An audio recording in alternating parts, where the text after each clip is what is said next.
Welcome to As Futile and Vain as the Wanderings of Nomad Tribes. I salute all that relate to us. Oyandon Gariwadekwa, as the Thanksgiving greeting from the Mohawk Nation, one of the Haudenosaunee peoples, or Longhouse peoples, natives, First Nations of the upstate New York. I selected this greeting because I am moved by the exercise of including everything and apologizing with everything that is left out.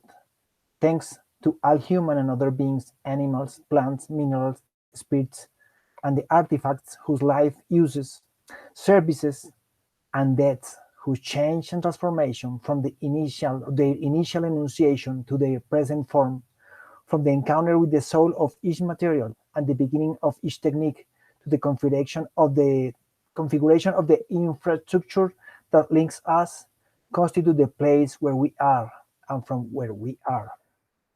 The more virtual or apparent immateriality, the more material support there is for connection. Then to the earth that make our meeting possible, thanks also to the beings of the human future, other beings and artifacts, to all the beings to come. Also thanks to the entire Center for the Philosophical Technologies CPT team at IUC, Adam Noshek, Stacy Moran, Sid Benedetti, Jacob Boss, for inviting me here, whatever here on this screen means. Remember that in his English etymology, by way of Latin, thanks is related to the word things. Thank is to think, a song is to sing. It remains in my memory and heart, guys, what you did for me. Hello, everyone. I am Alfredo Gutiérrez Borrero, professor of the academic area of product design, industrial design at the University Jorge Tadeo Lozano in Bogota, Colombia.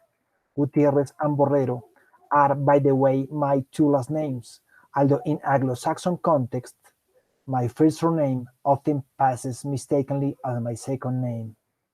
About the phrase that is the title of this talk, I hope not to disappoint you. I am not versed in Hanna Arendt thinking, nor will I analyze it.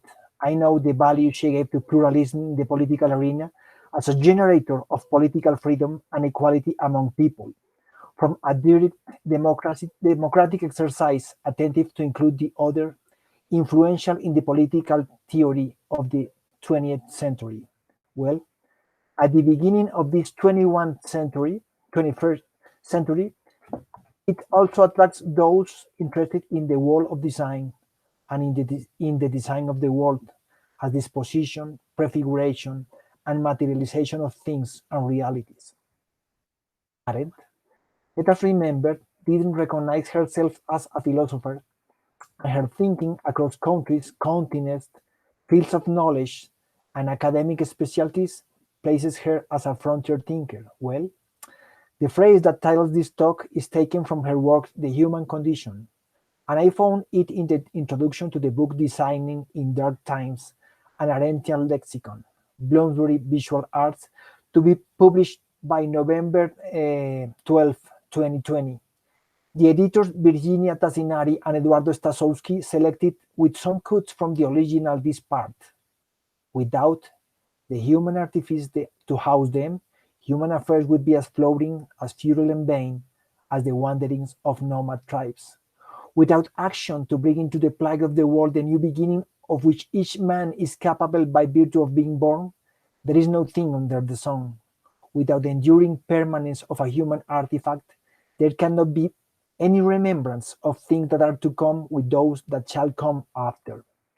This book on Arendt's idea of dark times gathers contributions on several concepts of this author and presents them as possibility of new beginnings, citizenship, equality, democracy, freedom, totalitarianism, etc., all worked on by contemporary thinkers of design. His reading that I suggest in this time of Anthropocene moments, even darker than those lived by Arendt in the last century, is the one of the crisis of the COVID-19 that disseminated at all levels situations that before only suffered the Fanonian wretched of the earth or guy standings precariat in the cities, or those that and amnesia, incognito author of the blog More Crows Than Eagles, called Unnecessariat, Worthless People to the Big Corporation and Businesses. Even the creative class of Richard Florida has been affected by forced digital literacy. Borders are alters, and so are tourism, entertainment, education. There is economic contraction, increased state control of population by the state, widespread virtual working and education, among others. Arendt includes this passage in part 5 of The Human Condition, entitled Action, chapter 28, Power and the Space of Appearance. And outside Tassinari and Stasowski, it has been cited by, referenced by others such as Margaret Canavan, Lawrence Quill, Reinaldo Adalid, B. Fuller Suarez, Elme Vivier, and Trevor Smith during decades, for reasons such as pointing out the importance of building together a world that guarantees a public realm where freedom can as reality allow worldliness and the space of appearance, or to defend the shared world that contains our actions to prevent them from becoming self-centered and meaningless, or to affirm that politics needs a human artifice to shelter it because without this the common is unviable. Everyone recognizes how generative this Arendt phrase is, but today I have found no objection to the possible Western-Eurocentric-Arendtian bias inside it, which involves describing tribal nomadism as a purposeless journey. Certainly, nomadic journeys were always linked to life and place and had a purpose. The home mobility of nomads from immemorial times sought to follow favorable climates or secure food, traveled after migrating animals that would be hunted or domesticated, harvest seasonal fruits, and find pasture or water for their livestock. The Greek origin of the term nomads referred to those who wander in search of pasture. Nomads were called those who in annual and seasonal cycles by canoe, on foot, or on horseback moved with their world. And that's my point.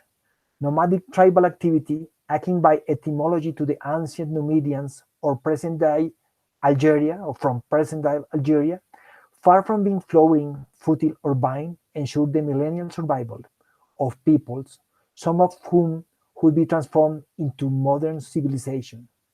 Even the ancestor of Western Europeans and the people of the Near East lived nomadism before the arrival of the settlements, the agriculture, and the cities. Travel, hunt, and gather, the nomad refined the use of fire and the knowledge of plant life and links with the place. So, this sentence suggests a subtle affirmation on Arendt's side of the superiority of the hegemonic thought over the action of wild and uneducated people. Civilized people have purpose. Nomads just wander. Then here is my interest in design, whose name is not design, by ways of prefiguring and giving meaning to the things of all polycardinal peoples.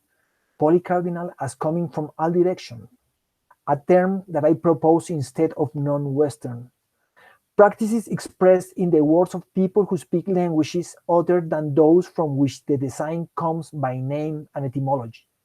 The dispositions, prefigurations, and materializations of things are not limited to the word design. My guess is that there are equivalents to design as Western prefigurative dispositional practice in all human groups, or more than that, altered valence, and I have looked for ways to characterize them in the Andes Mountains, in the Polynesian island, in the Antilles of the Caribbean Sea, or in the plains of North America, on a journey of design denomination that departed from the South.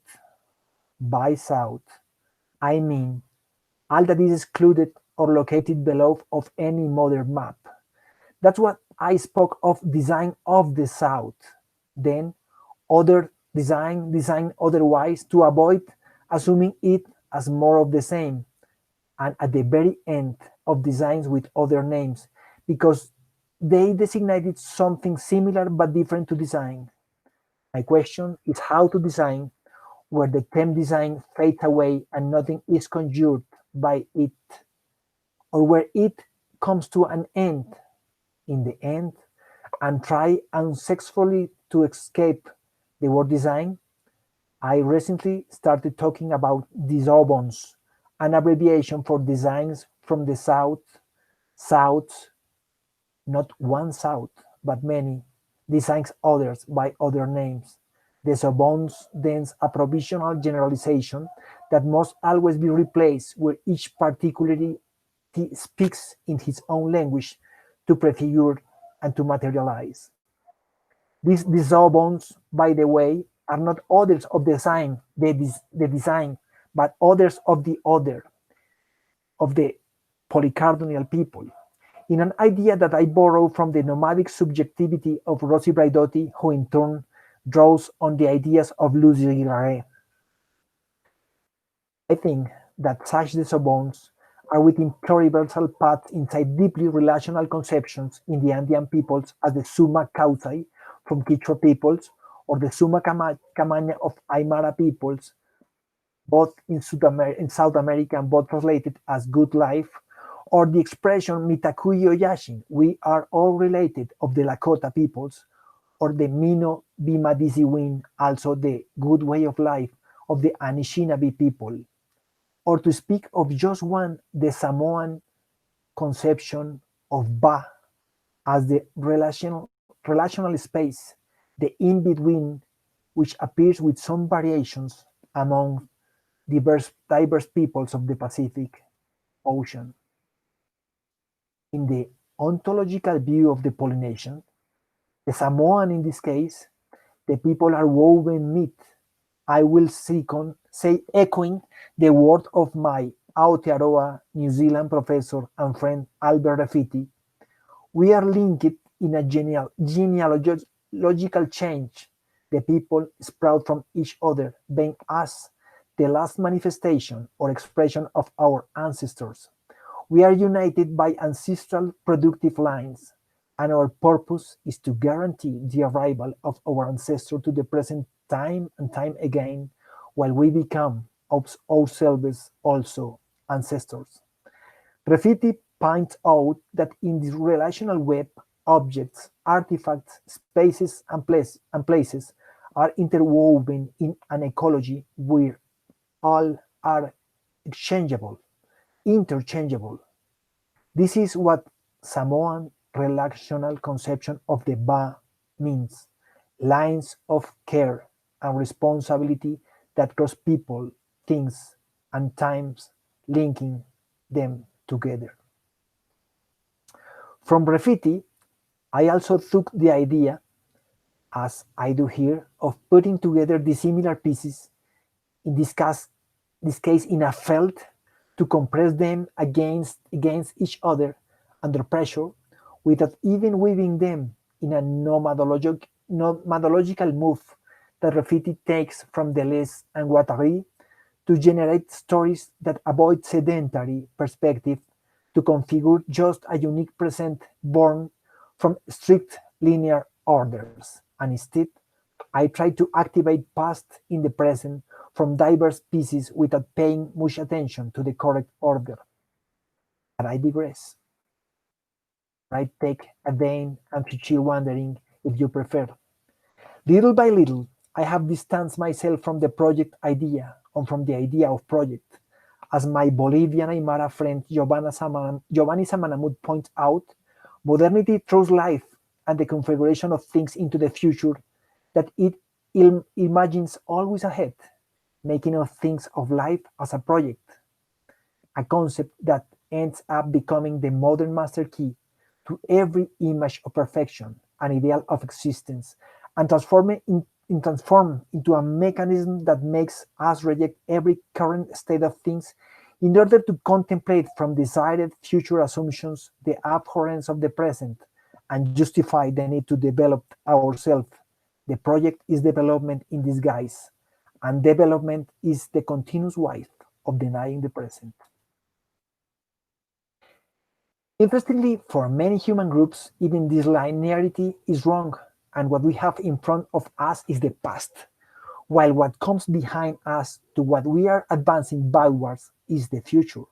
In addition, I think about what the Canadian thinker Stephen Jenkinson says about our obsession with the future to which we never arrive at, because, because when we finally get there, we find it to be always the present. If we accept a pluriversal mess with many worlds entangled within the planet, then there would be several pasts as paths in front of us, depending in what past we choose to look at and what meaning we decide to give it to it, according to Klaus Krippendorf's statement of design as making sense of things. Here the past is that we what we give meaning to, depending on how we give meaning to that or one specific past and what kind of past makes sense to us in a specific moment, new futures may arise. We will continue to walk backwards, but not towards the same, in other directions, to other futures. So when we was start looking, when we start looking at a different past, some futures can become futures that pass, futures that stop appearing, futures that disappear.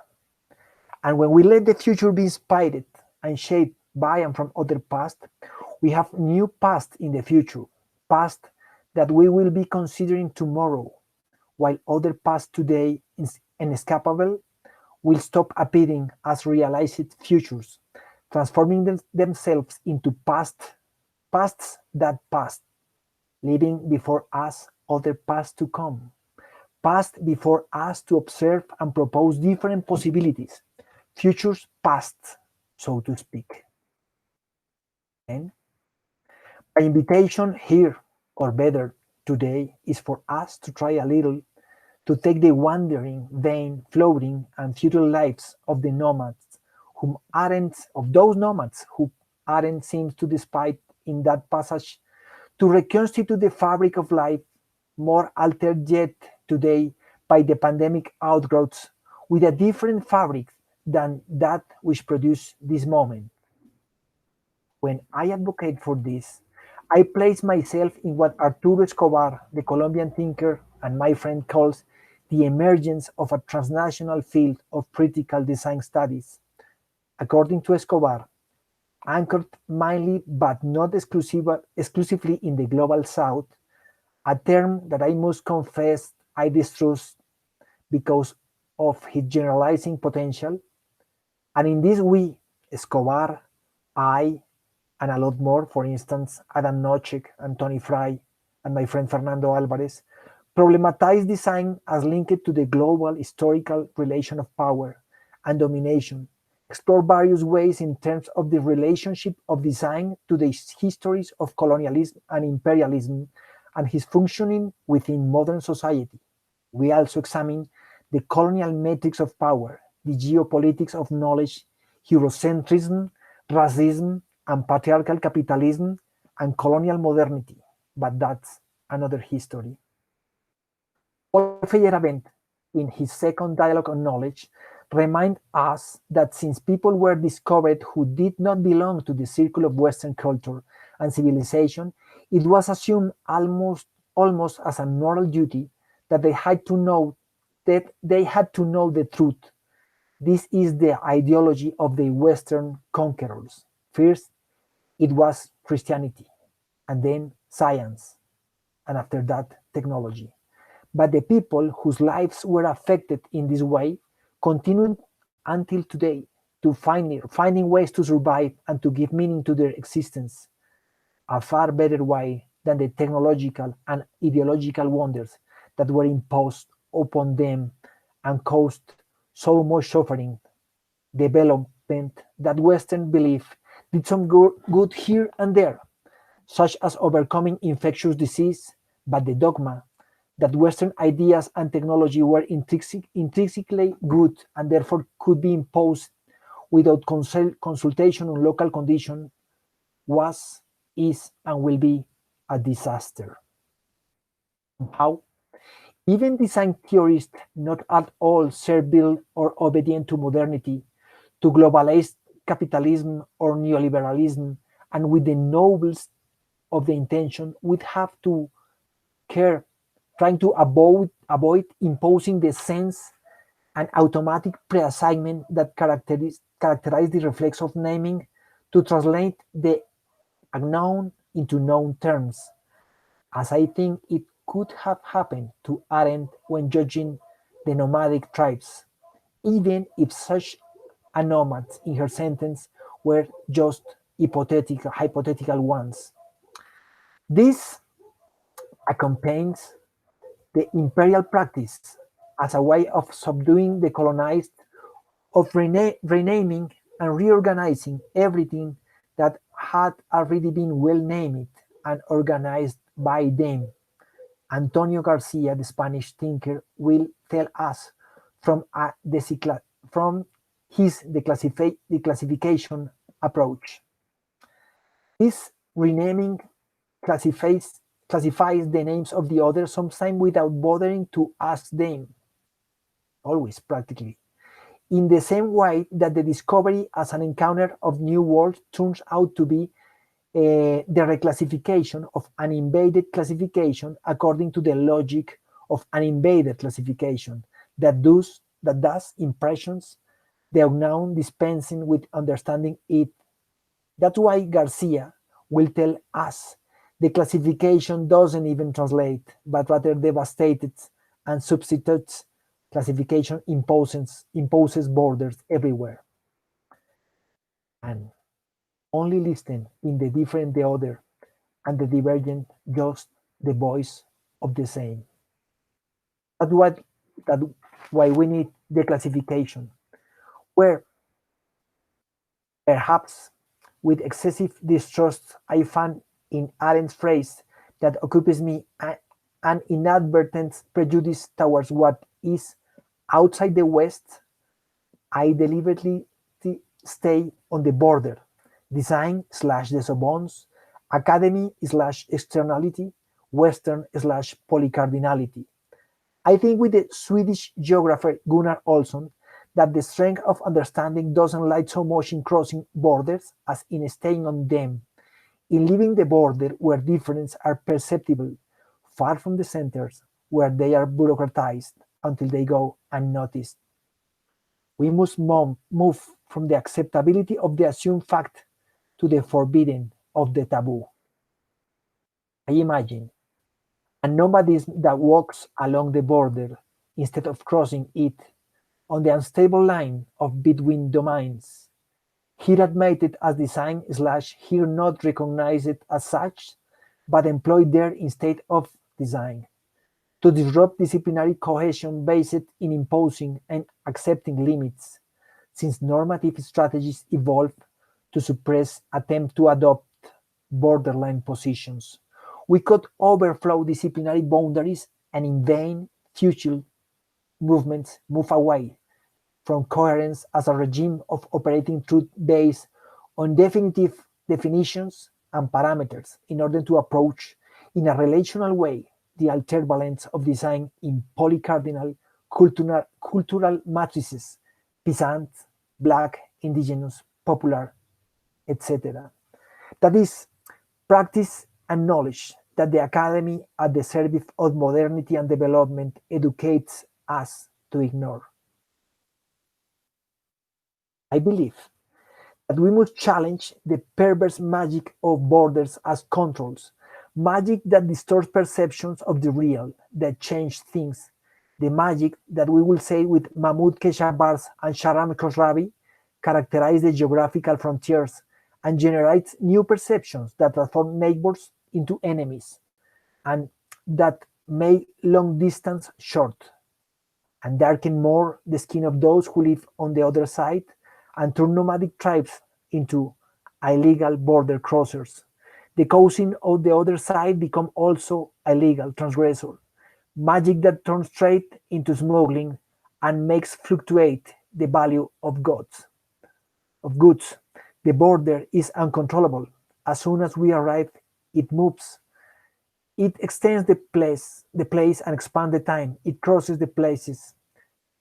And the magic of the border, again with Kesha Bars and Koshrabi, or always with them, will say, as they will say, will turn anyone into a border guard, and lets him or her to assume that he or her has reasons and authority to question those whose body appearance do not coincide with the legalized body mobilities. So, I want to take my vain and future wandering talking into two frontiers that we hardly deal with in modernity. First, the frontier between wakefulness and sleep, and second, the one between the world and each one of us. I am thinking here again of the nomads, the savage, the barbarians, and the superstitious, of all those who value their dreams and visions, of those men and women who anticipate change in the climate, or even with the right phrases can appease a threatening weather, people who in the plains of North America, like futile and vine wandering nomads, guide the buffalo, the caribou, or the fish by talking to the spirits of the animal from which they ask for sustenance. Today, the screen where we project our inner self is no longer the big picture of the world that we lean focus over the computer or the cell phone. Perhaps it is useful to remember how Martin Shaw notes that the great discoveries are on the edge of perception, not in the focus, or how Ecuadorian thinker Patricio Guerrero Arias points out that what enlightens our hearts to find paths or simple answers are simple stories, tales without the arrogance of the information and the overpowering academic knowledge, positions, and disposition, with the ancestral light of wisdom that illuminates the paths, dreams, and human hearts as they travel through time, sown from their own territories. Here appears expression used by indigenous people in Ecuador and Mexico, the Spanish word corazonar, think with the heart, co-reason, like reasoning together, think of co-design, sounds very similar, co-reason, to the Spanish word for heart.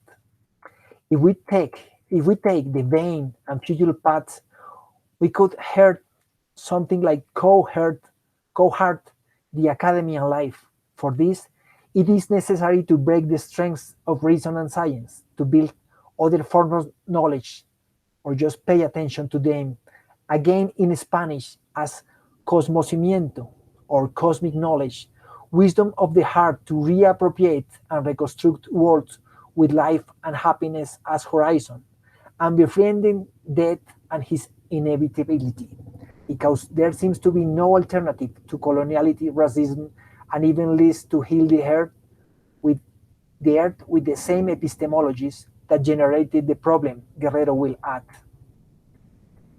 Departing from the Sephardic tradition of Southern Europe, Spanish thinker Javier Royce Parra will claim our right to dreams and reveries as a critique of the dominant society in the West. The West, the Western society he calls the vigilant society, one or more or less the predominant form of Western society right now is the vigilant society to Javier Royce, one that identifies existence with thinking. We live because we think.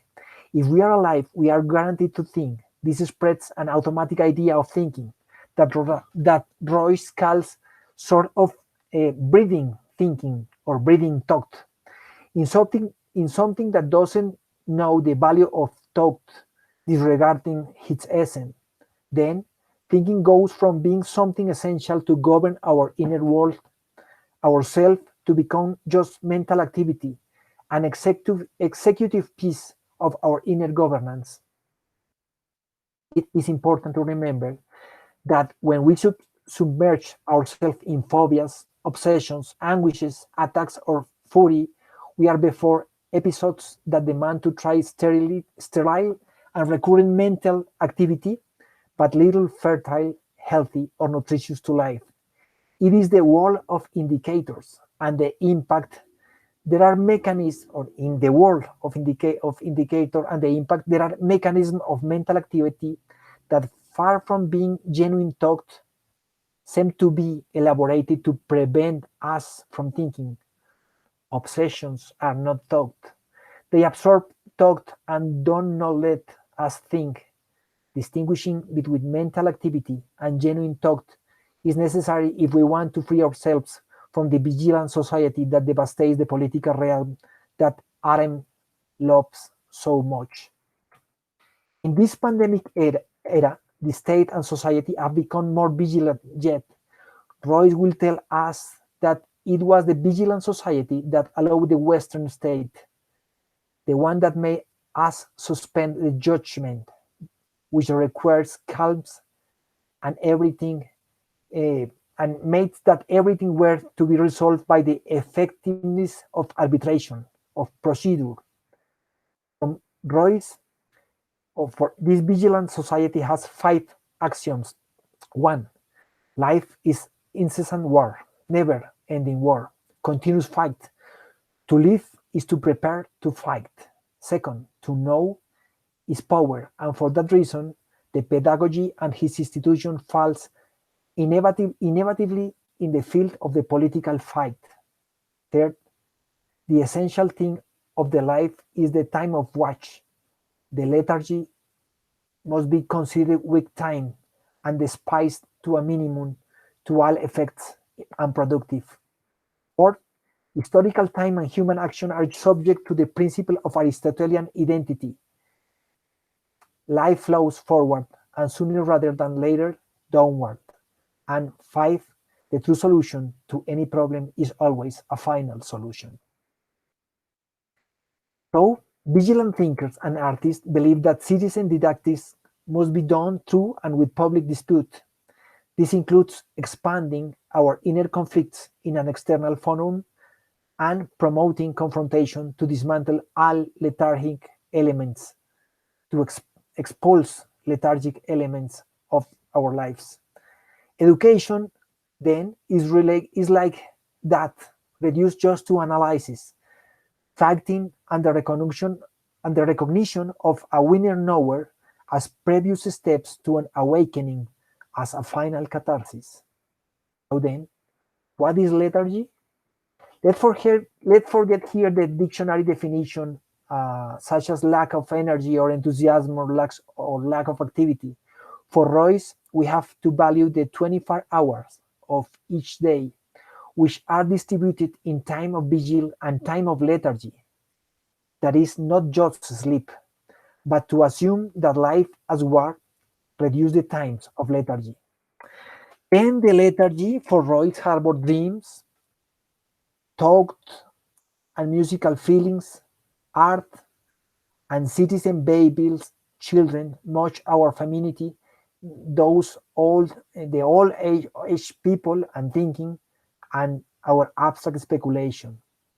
But in our society, the useful life will be the time of vigilance and watchfulness.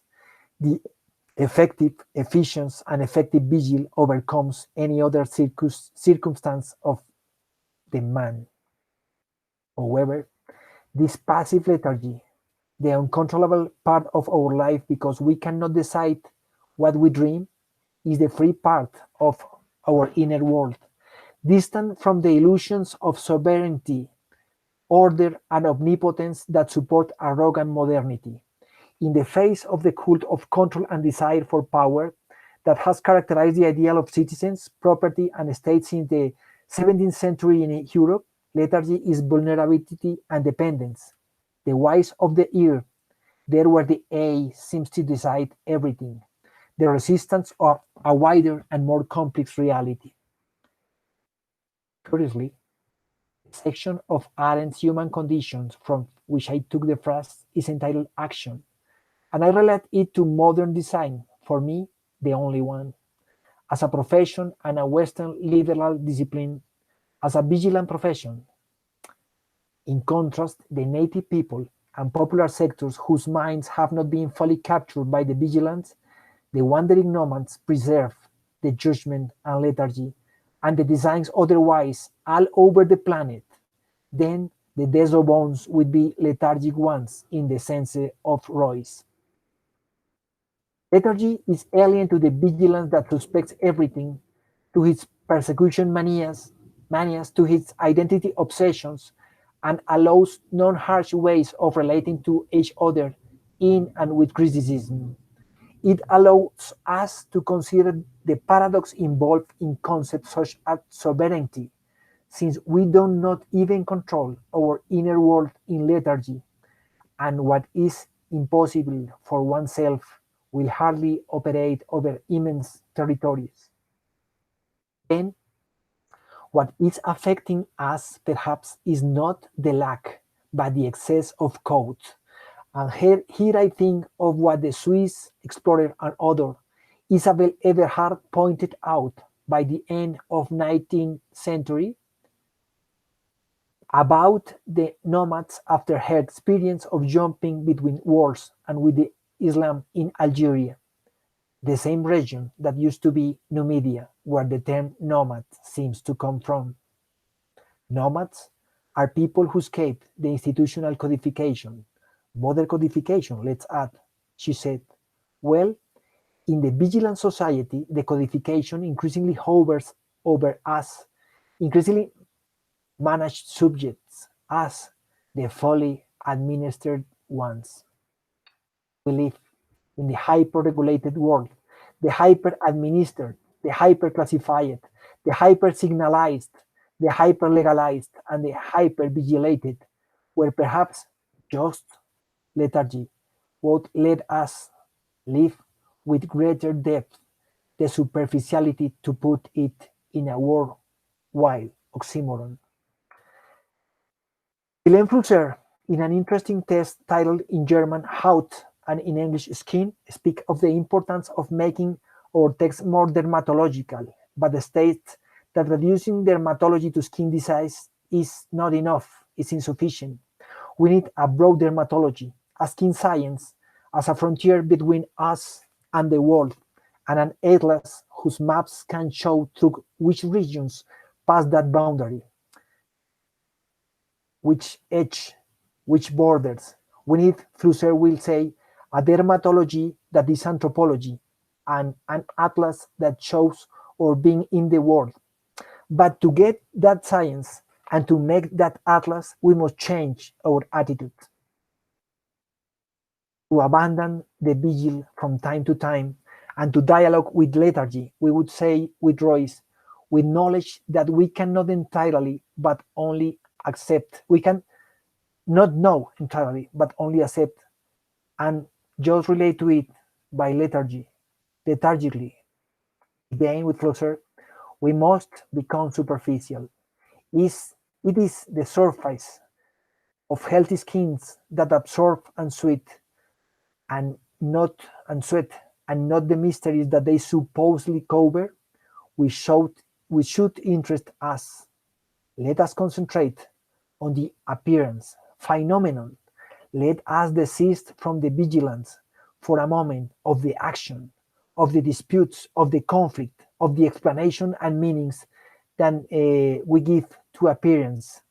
The superficial skin will then become visible. So mystery is not hidden. It is found on the surface of the skin. It is not that the skin is mysterious, but that it is. The mystery, Flusser will add, is not that I am or that the world is. That can be explained. The mystery is that I am in the world. That can't be explained. It's a concrete fact. In theory, the skin is the border between the world and me, between the world and us. But concretely, I and the world are limits of the skin, horizons. Let's be superficial and consider the concrete skin of the mystery. That's Flusser's invitation. Pandemic, academy, action, vigilant society, and design. Before it, the Zobons, a little lethargy, a little superficiality. Let us then gather all our skins in vain and futile wanderings, to turn that way pandemic into pandermic, academy into academic, to nurture a relational fabric between us and all beings and things as in the Polynesian Ba. We are all related. We are all relatives. Mitakuye Oyeshin. Thank you.